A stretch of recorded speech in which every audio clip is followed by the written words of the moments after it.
Welcome back to another Dynodaze video. A beautiful cosmic grey EP3, my favourite colour, I don't mind saying. Today it's had a Skunk2 Ultra Series intake manifold fitted. This one's been reshelled, I believe, but it is absolutely beautiful. So we're going to tune and see where we get to. So first up, let's do a power run, see where we're at.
What a beautiful car. Yeah, lovely, lovely. I believe it's been reshelled. Was what I was. I did get sent an image of it prior to repair. Yeah. But yeah, beautiful, beautiful, beautiful. Yeah, so obviously all swapped over. Everything seems like it's all good and it's all working, doing what it's doing. It's got some mods on there. We were told it's got some Skunk2 dropping cams going on in there. It's got the letterbox airbox again, which, yeah, is not our favourite for power.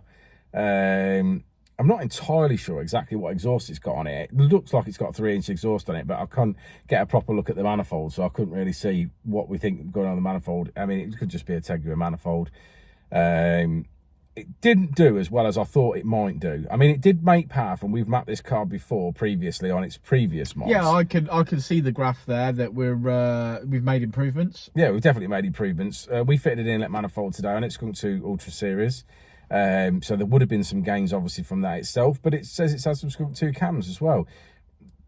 I'm not saying the cams are a problem, but this is the second time we've had the Skunk2 cams in a car and not made the sort of power that I would expect them to make. There's no magic button to press. No, that's what I'm saying. There is no magic button, but it's twice we've had them cams, and I'd just say we've not made it. But when we've had the Drag Cartel cams, we've always made the power that we think we should make. So it's one of those. Now, obviously, we didn't fit these cams.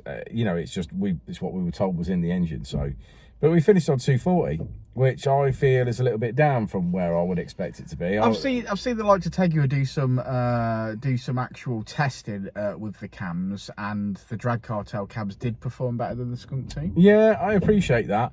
It's just I thought that it would be a bit more up there. I was expecting, well, 250 to 260 is where I would expect it to be. Still got to get that air in though, haven't you?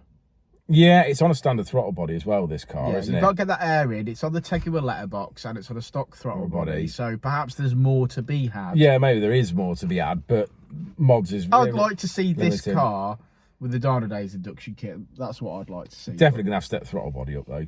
Yeah. For that. I think it's definitely... next for me to see if there's any power to unlock would be bigger throttle body and then go for a bigger induction kit and see what the improvements are. Well... But, I mean, like I say, as we always say, you can only map with what we've got, so that's where we are. We have made improvements over the previous map, but then it has had modifications to the previous map. Agreed. But, yeah, well, I'm sure the customer will enjoy it. Let's go look at the graph. Let's have a look at the graph. I've got dirty hands, look. Oh, no. I must have fell over. Yeah, must have. Okay, so as we always say, red line is as she came in, blue line is as she leaves. Well, it's not actually as she came in, it's the last time that we mapped it. So the red line is the last time that we mapped it, the blue line is the time, is now, right now.